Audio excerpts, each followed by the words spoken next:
வணக்கம். சிறகடிக்க ஆசை சீரியலில் இனி என்ன நடக்க போகுது அப்படின்னு தான் பார்க்க போகிறோம். இங்கே மீனா தன்னுடைய பூ வியாபாரத்தை பார்த்துட்டே இருக்கிறாங்க. பார்த்துக்கிட்டு இருக்கும்போது ஒரு ஃபோன் வருது. இந்த மாதிரி எம்மா நான் இந்த மண்டபத்தில் இந்த ஓனர் பேசுகிறேன், கொஞ்சம் வந்துட்டு போமா அப்படிங்கிறாங்க. சரி சார் வாரேன் அப்படின்னு சொல்லிட்டு பைக் எடுத்துகிட்டு போகிறாங்க. என்னங்க சார் அப்படிங்கிறாங்க. எம்மாங்க பாரு, நம்ம கல்யாண மண்டபத்தில் தொடர்ச்சியாக ஒரு 5 நாளைக்கு ஃபங்க்ஷன் ஏற்பாடுக்கு புக் ஆகிருக்கு. சரிங்களா? நீங்கள் கொஞ்சம் புதுசாக பண்ணுறீங்க, உங்களுடைய மாடல் பிடிச்சிருக்குன்னு முறை இங்கே பண்ணவங்க சொன்னாங்க. வாரவங்களுக்கும் பிடிக்கும் அப்படிங்கிறது என்னுடைய நிலைப்பாடு. ஏன்னா நீங்கள் கண்டிப்பாக அவங்க டெக்கரேஷன் பண்ணலாமா அப்படிங்கிறாங்க. கண்டிப்பாக பண்ணணும் சார், நான் பண்ணணும் வைக்கணும் சம்பாத்தியமாக தான் சார் இருக்கேன் அப்படிங்கிறாங்க. சரிம்மா, சீப் அண்ட் பெஸ்ட்டாக பண்ணி கொடுங்க அப்படின்ட்டு இருக்கும்போதே சிந்தாமணி வராங்க. என்ன சார், முன்னாடி உங்கள் மண்டபத்தில் உள்ள ஆர்டர் எல்லாமே எனக்கு தான் கொடுப்பீங்க, இப்போ யாரெல்லாமோ அனுபவம் இல்லாத ஆட்களுக்கெல்லாம் கொடுத்துட்ருக்கீங்க அப்படிங்கிறாங்க. சிந்தாமணி, நான் சொல்லுதுன்னு தப்பாக நினச்சிக்காதீங்க. நீங்கள் பெரிய பெரிய தொகைக்கு மேரேஜ் அலங்காரங்கள்லாம் பண்ணுறீங்க. ஆனால் இந்த பொண்ணு புதுசாக பண்ணாலும் நல்லா பண்ணுது, கம்மியான தொகைக்கு பண்ணுது அப்படிங்கிறாங்க. சார், நான் தான் ரெகுலராக பண்ணுறேன், அவங்களுக்கு கொடுக்குறது ஏற்புடையது இல்லை சார், இனியும் அமௌண்ட்டு குறைச்சிக்காங்கன்னு சொன்னால் நான் குறைச்சிக்க போகிறேன் அப்படிங்கிறாங்க. அம்மா, அதெல்லாம் சொல்லலை, இவங்களும் பண்ணுறாங்க நீங்களும் பண்ணுறீங்க, சரியா? 2 பேரும் எனக்கு வேண்டிய ஆள் தான், யாரும் எனக்கு வேண்டாத ஆள் இல்லை. 2 பேரும் உங்களுடைய மாடலை கொண்டு வைங்க. பார்ட்டிக்காரங்களுக்கு எது பிடிச்சிக்கிட்டு ஓகேன்ட்டாங்க அப்படின்னா நீங்களே செய்யுங்க, ஒன்றும் பிரச்சனை கிடையாது. என்ன அமௌண்ட் நீங்கள் கேட்குறீங்களா கேளுங்க, ஒன்றும் பிரச்சனை இல்லை, உங்கள் 2 பேர் மாடலை கொண்டு வைங்க அப்படிங்கிறாங்க. சரி சார் அப்படின்னு சொல்லிட்டு மீனா உடனே ரெடி பண்ணி கொண்டு வச்சிடுறாங்க. இங்கே சிந்தாமணியால் உடனே ரெடி பண்ணி கொண்டு வைக்க முடியல. சிந்தாமணிக்கு சரியான கோபம். ஓனர் போனோடனே சிந்தாமணி ஆட்களை வச்சு அந்த மாடலெல்லாம் தூக்கி உடைச்சிருந்தாங்க. உடைச்சோன்னே மீனா ரொம்பவே ஒரு மாதிரி ஆகிறாங்க. உடனே எதுக்கு நீங்கள் வச்சிங்கன்னு கேட்கும்போது, எனக்கு எதிராக தொழில் பண்ண அளவுக்கு நீ பெரிய ஆள் ஆகிட்டியா? நான் சிட்டிக்குள்ளே உள்ள ஃபங்க்ஷனுக்கு எல்லாத்துக்குமே மேரேஜ் அலங்காரமாக இருக்கட்டும், எந்த ஃபங்க்ஷனாக இருந்தாலும் இந்த சிந்தாமணி தான் பண்ணுவா, என்னை எதிர்த்து யாருமே தொழில் பண்ண முடியாது. நீ சாதாரண ஒரு பைக்கில் வந்துக்கிட்டு நடமாடும் பூக்கடைன்னு வச்சுக்கிட்டு நீ இந்த மேரேஜ் டெக்கரேஷன் வேலைலாம் பார்த்துட்ருக்கியா? தொலைச்சிரும் பார்த்துக்கோ, இனிமேல் போட்டு இங்கே வேலை பார்க்குற வேலைலாம் வச்சுக்காத அப்படி இப்படிங்கிறாங்க. இங்கே பாருங்கள், என் மாடலை தூக்கி போட்டதுனால நான் இப்படியே முடங்கி போயிட மாட்டேன். கண்டிப்பாக ஒரு நாள் உங்களோட ஜெயிச்சு நான் காட்டுவேன். நீங்கள் உங்கள் அதிகாரத்தில் என்ன ஏதாவது பண்ணணும்னு நினச்சிங்கன்னா அதுக்கு நான் ஆள் கிடையாது, என் புருஷன் தெரிஞ்சுன்னா அவ்வளோதான் அப்படின்ட்டு இருக்கும்போது முத்து கால் பண்ணுறாங்க. மீனா எங்கே இருக்க அப்படிங்கிறாங்க. எங்கே ஒரு கல்யாண மண்டபத்தில் இருக்கேன் அப்படிங்கிறாங்க. மீனா தூரமா அப்படிங்கிறாங்க. இல்லைங்க, மேரேஜ் டெக்கரேஷன் பண்ண விஷயமா பேச வந்தேன், எதுவும் ஆர்டர் இருந்தால் கொடுங்கன்னு சொன்னேன் அப்படிங்கிறாங்க. சரி மீனா, சரி வீட்டுக்கு வா அப்படிங்கிறாங்க. பைக் எடுத்து வீட்டுக்கு போகிறாங்க. நடந்ததை நம்ம இவர்கிட்ட சொன்னோம்னா கண்டிப்பாக கோவப்படுவார், அந்த சிந்தாமணி வீட்டில் போய் நிற்பார், அது சரி வராது அப்படின்னு சொல்லிட்டு மீனா எதையுமே சொல்லாமல் தனக்குள்ளேயே மறைச்சிடுறாங்க. இப்படியா இருக்குது. ஆனால் மீனாவுக்கு மனசுக்குள்ளே பயங்கர வைராக்கியமாக இருக்குது. கண்டிப்பாக அந்த சிந்தாமணி முன்னாடி நம்மளும் இந்த மேரேஜ் அலங்கார டெக்கரேஷன் வேலையில் பயங்கரமாக பண்ணணும், ஜெயிச்சு வரணும், நான் யாருன்னு நிரூபிக்கணும் இந்த உலகத்துக்கு அப்படிங்கிற வைராக்கியம் அவங்களுக்கு இருக்குது. முத்து அப்போ மீனா, நான் தென்காசி வரைக்கும் ஒரு ஆஃபர் போகிறேன் அப்படிங்கிறாங்க. என்னங்க அப்படிங்கிறாங்க. ஆமாம் மீனா, அங்கே ஒரு கல்யாண வீடு புக் பண்ணியிருக்காங்க, ஆனால் 2 நாளைக்கு அங்கே லோக்கல்லே கார் ஓடும், 2 நாளைக்கு அப்புறம் தான் வருவேன், அங்கே போயிட்டு வந்தால் கொஞ்சம் கட்டும் மீனா, அது 15,000 நம்ம கையில் கிடைக்கும், என்ன செலவு போவேன், அது நம்மளுக்கு மாடியில் ரூம் கட்டுறதுக்கு ஆகும்ல அப்படிங்கிறாங்க. அதுவும் சரி தாங்க, போயிட்டு வாங்க, பார்த்து போங்க அப்படிங்கிறாங்க. உடனே அண்ணாமலைட்டுன்னு சொல்லிட்டு கிளம்புறாரு. அப்போ மீனாவுக்கு ரொம்ப குழப்பமாகவே இருக்குது. இவர் வேறு போகிறாரு, நம்மளுக்கு மனசுக்கு வேறு தெம்பு இல்லையே அப்படின்னு சொல்லி நினச்சிட்டு இருக்காங்க. இப்படியா இருக்குது. அப்போ விஜயா சொல்கிறாங்க, மீனா, நானும் மாமாவும் திருப்பதி வரைக்கும் போகிறோம் என்ன அப்படிங்கிறாங்க. என்னத்த திடீர்னு அப்படிங்கிறாங்க. திடீர்னு தாண்டி ஒரு பிரயாணம் ரெடி பண்ணாங்க, அதனால் நாங்கள் போகிறோம், போயிட்டு ஒரு வாரம் கழிச்சு தான் வருவோம் அப்படிங்கிறாங்க. 1 வாரம் கழிச்சு தான் வருவீங்களா அப்படிங்கிறாங்க.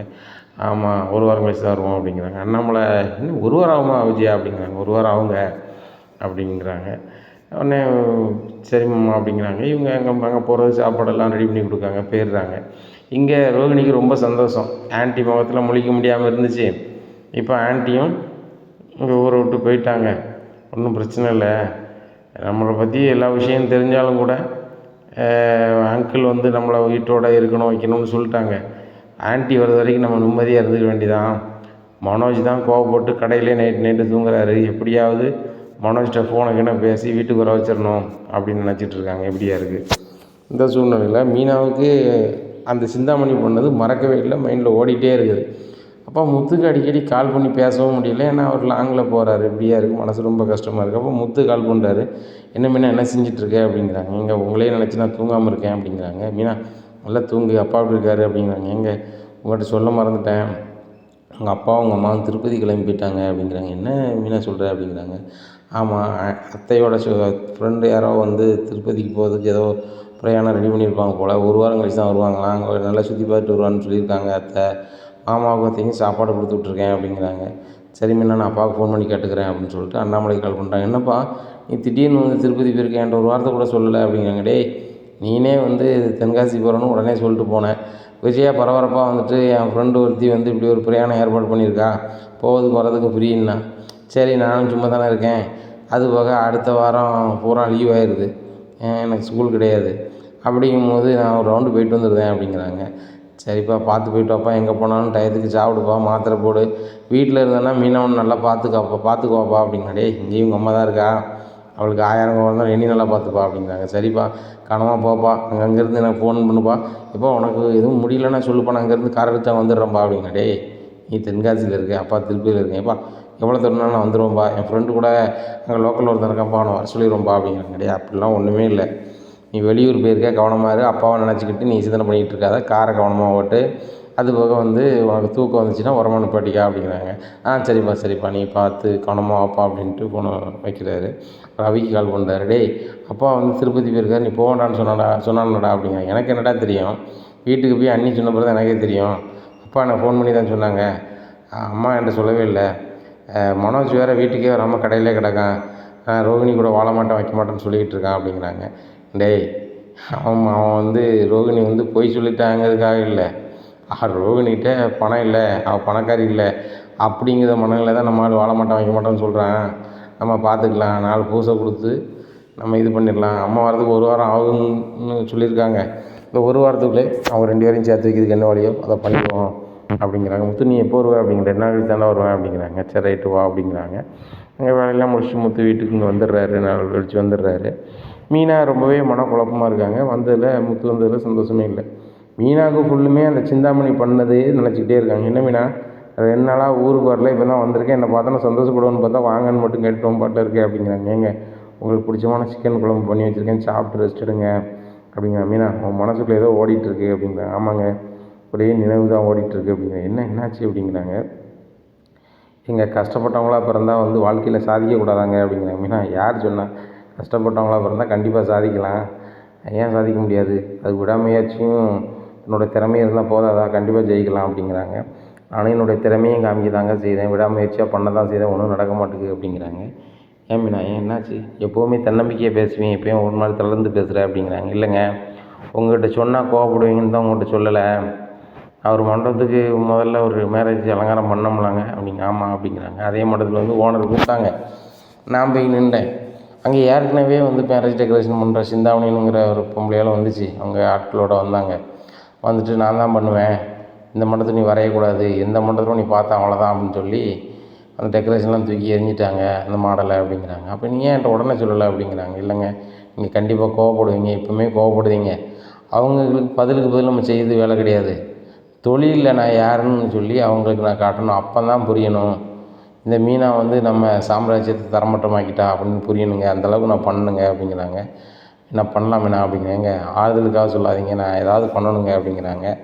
அப்போ தான் முத்து நினைக்காரு, மீனா வந்து திறமை கண்டிப்பாக வச்சுருக்கா, அதில் மாற்றிக்கிறது இல்லை, ஆனால் ஏதாவது ஒரு ஆஃபர் ஏதாவது போட்டு ஒரு விளம்பரம் மாதிரி பண்ணால் நம்ம வந்து கண்டிப்பாக ரீச் ஆக முடியும், சிட்டியில் நிறைய பேருக்கு தெரிய வரும், என்ன பண்ணலாம் அப்படின்னு சொல்லி யோசிக்கிறாங்க. அப்போ பலகுரலை கூப்பிட்றாங்க. பலகுரலே அப்படிங்கிறாங்க. என்ன அப்படிங்கிறாங்க. மீனா வந்து மனசளவில் ரொம்ப தளர்ந்து போயிருக்கா, அவளுக்கு மேரேஜ் டெக்கரேஷன் தொழிலில் யாரோ வந்து எதிர்பார்க்காங்களா, நானும் டைரெக்டாக அவங்ககிட்ட எதுவும் செய்யக்கூடாதுங்க, நான் இப்படி ஒன்று பண்ணலான்னு இருக்கேன், சரியாக வருமா அப்படிங்கிறாங்க. சொல்லுங்கள் அப்படிங்கிறாங்க. இந்த மாதிரி ஒரு இடத்த, ஒரு மடத்தையோ மண்டபத்தையோ மெயினில் எடுத்து என்ன ஒரு கண்காட்சி மாதிரி போடுவோம், என்ன மேரேஜ் டெக்கரேஷன் கண்காட்சின்னு போடுவோம். போட்டால் நிறைய பேர் பார்க்க வருவாங்க, பார்க்க வரவங்களுக்கு நிச்சய பரிசு அப்படின்னு சொல்லி போட்டுருவோம். போட்டுட்டு வாரவங்களுக்கு எல்லாத்துக்குமே, ஆணாக இருந்தாங்க அப்படின்னு சொன்னால் ஒரு வேஷ்டி சட்டை, பெண்ணாக இருந்தாங்கன்னா ஒரு சேலை, என்ன இதுக்கு எவ்வளோ வரும் அப்படிங்கிறாங்க. முத்து, நம்ம வந்து ஈரோட்டில் போய் சேலை வாங்கினோம் அப்படின்னு சொன்னால் நம்மளுக்கு கம்மியாக கிடைக்கும், வேஷ்டி சட்டைக்கு இங்கே போனால் இப்படி கம்மியாக கிடைக்கும் அப்படிங்கிறாங்க. சரி ரைட்டு ரவி, எவ்வளோ பேர் வருவாங்க அப்படிங்கிறாங்க. டேய், பார்க்குறதுக்கு நம்ம விளம்பரம் கொடுக்கறத பொறுத்து தானே ஒரு அப்படி இப்படின்னு சொல்கிறாங்க. இத்தனை பேர் வருவாங்க, ஒரு கணக்காக இவ்வளோ வருவாங்க அப்படிங்கிறாங்க. சரி ரைட்டு, ஒரு நோட்டீஸ் அடிக்கணும், வைக்கணும், எந்த இடத்த இது பண்ணலாம் அப்படின்னு யோசிக்கும் போது பார்வதி ஆண்டி வீடு வந்து அம்மாவாவது வரைக்கும் ஃப்ரீயாக தான் இருக்க போகுது. ஒரு வாரத்துக்கு அங்கே நடனப்பள்ளி நடக்காது. அப்போ அந்த ஒரு வாரத்தில் அந்த வீட்டில் கண்காட்சி இது பண்ணிடலாம் அப்படின்னு சொல்லிட்டு நேராக பார்வதி ஆண்டியை பார்த்து பேசுகிறாங்க. ஆண்டி, மீனா தொழிலில் ஜெயிக்கணும்னு நினைக்கிறா, அதுக்கு ஒரு கண்காட்சி மாதிரி வைக்கணும்னு நினைக்கும். மீனா வந்து எப்படிலாம் பூ அலங்காரம் பண்ணுறா, எப்படிலாம் மேரேஜ் டெக்கரேஷன் பண்ணுறா, எல்லாத்தையுமே ஒரு மாடலாக வைக்க போகிறா. அதனால் ஒரு சின்னதாக துண்டு நோட்டீஸ் கொடுத்து எல்லாரையும் வர வைக்க போகிறோம், நிச்சய பரிசு கொடுக்க போகிறோம் அப்படிங்கிறாங்க.